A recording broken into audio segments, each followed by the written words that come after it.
going to be cutting down this tree today. This tree is 18 to 20 inches in diameter and 35, 40 feet tall. It also has a really nasty lean to it. Let's go over here where you can kind of get a good idea of what the lean looks like on this tree.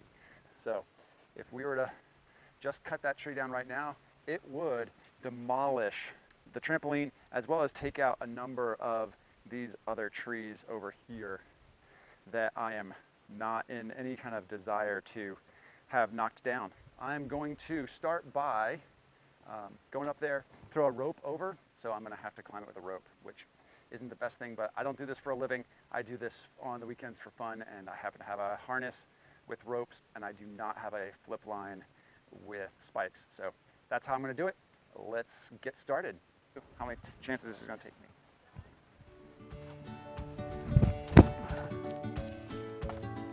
Look at that, first shot.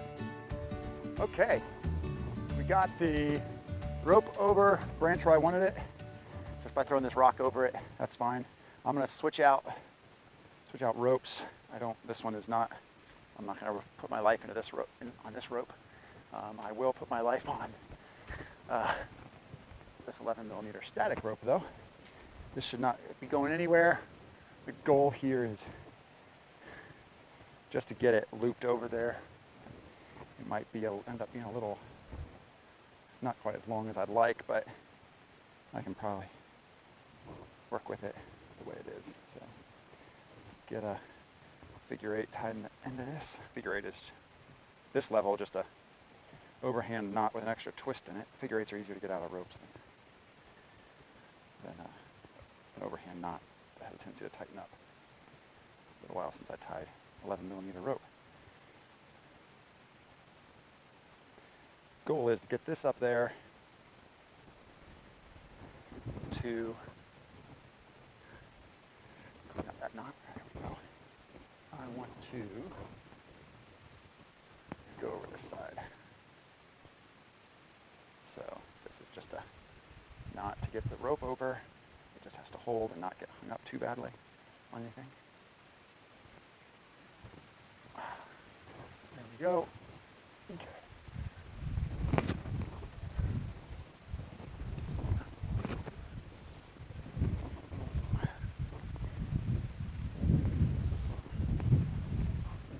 Okay. Pull this off. And I could just attach. Well, I'm going to just run this up like so. Normally I'd maybe attach at the base, but I don't want to get in the way. I'm up there. So let's just tie this up and have one coming down. Yeah, that'll be fine. Whatever. If I have to, I'll throw another line over it. Get that on the right side of it. Oh, it's right there. That's not going to go anywhere. Okay, there's our rope to climb. Now we're going to climb up it. So, throw on our harness here. It's a nice purple. That just dates how long I've had this harness. It's been a good harness. Still in good shape. So, get that tucked up over keys and all the other stuff I carry in my pockets. Okay.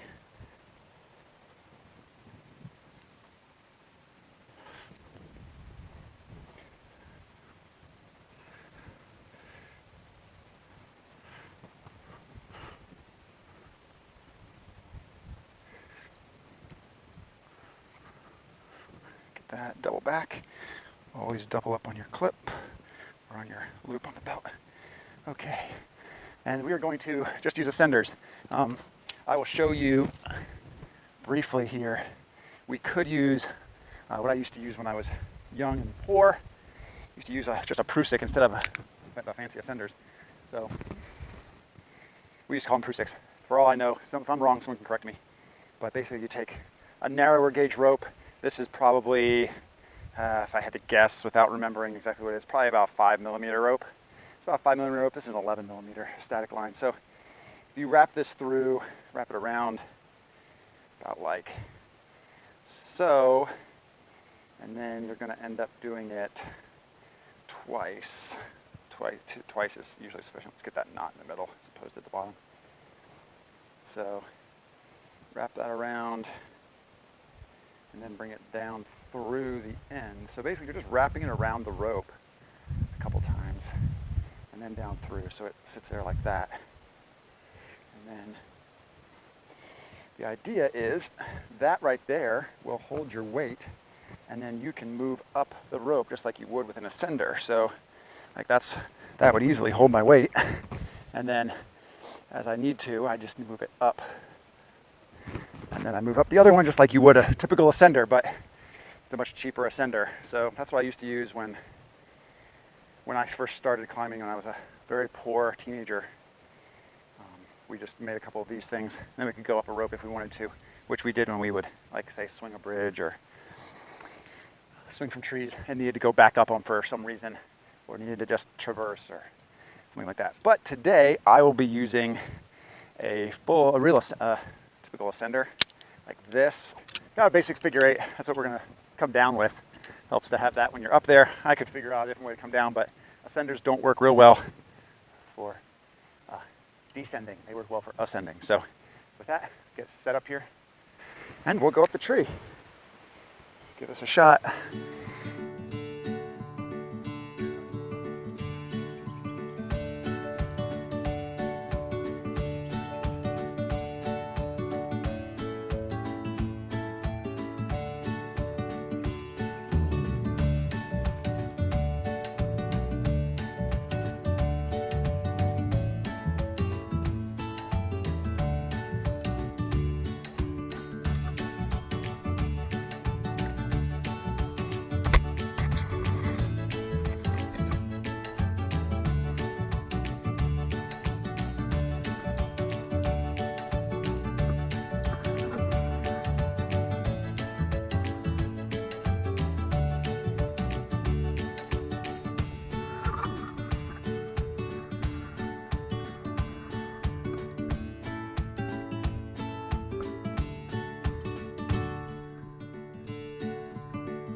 tension out on the rope. Yep.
Okay, this time we're gonna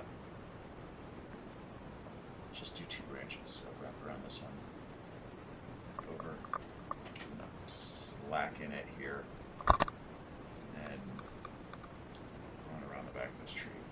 There's a branch right over on the other side here that I can cut off at the same time. They're 2 small branches. It shouldn't be a problem to drop both at the same time. So. Cut that one off first, it'll dangle, and then I'll cut this one here off. Shouldn't be a problem. Should speed the drop off a little bit. At the bottom. Okay, I'm going to cut this one first, and then it'll dangle, and then I'll cut this one.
this tree, it leans a lot.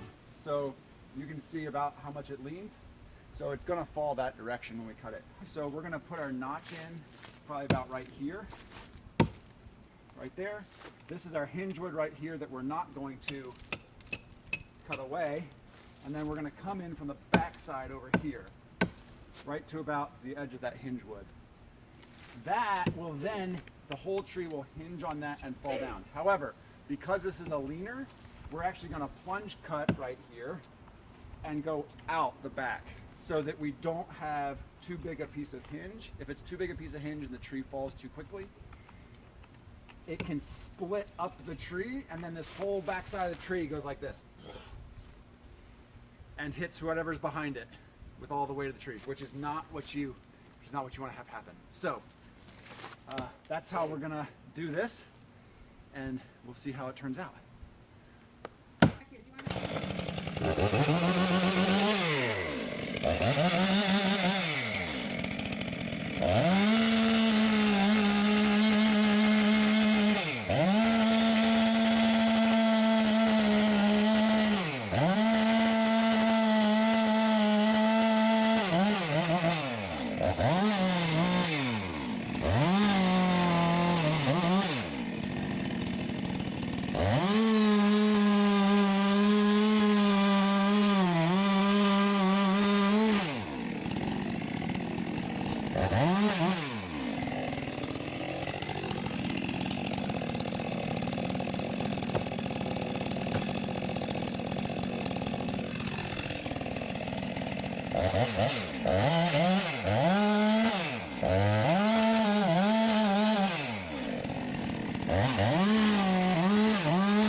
So I didn't end up needing to do a plunge cut. The lean wasn't that bad. It wasn't pinching at all on the wedge, so I just came in from the backside.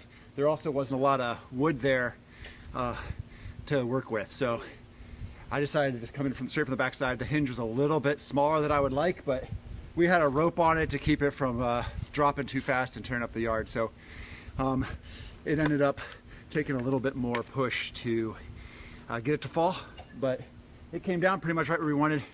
We didn't break anything or tear anything up in the process, so we'd say that's a good thing. So now it's just cutting everything up, hauling it off, we're all set.